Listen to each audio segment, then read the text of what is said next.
My name is Derek, and this story happened back in the fall of 2018.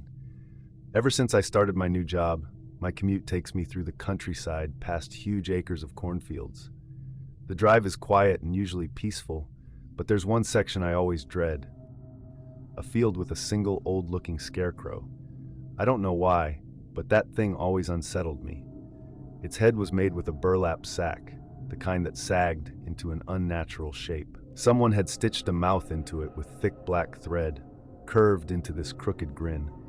The eyes were shiny black buttons, the kind that almost seemed to catch light even in the dark.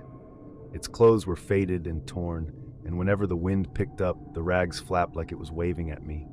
For weeks, I passed it every day. It never moved, never changed, until one night. My car had been acting strange that morning, and by the time I was headed home from work, it sputtered out. I barely made it to the shoulder right beside that cornfield before it died completely. I cursed, popped the hood, and was checking the engine. Using my phone's flashlight, still couldn't tell the issue. I peered up and down the endless highway, but no other cars were visible. Then I noticed in the cornfield, the scarecrow was gone. The wooden post it had always been tied to stood bare. At first, I tried to laugh it off.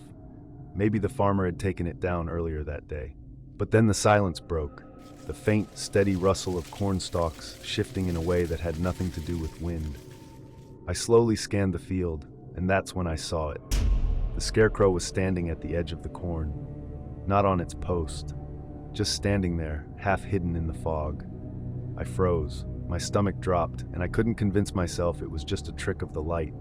It was there, its button eyes reflecting back the faint glow from my car's headlights, its stitched grin sagging like it was mocking me.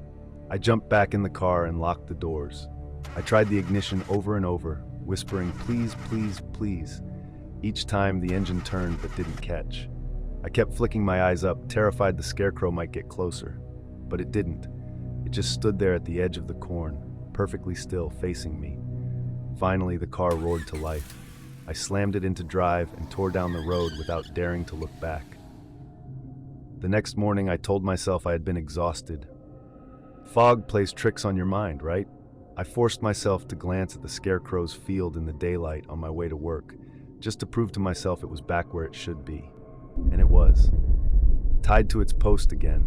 Same crooked grin, same black button eyes.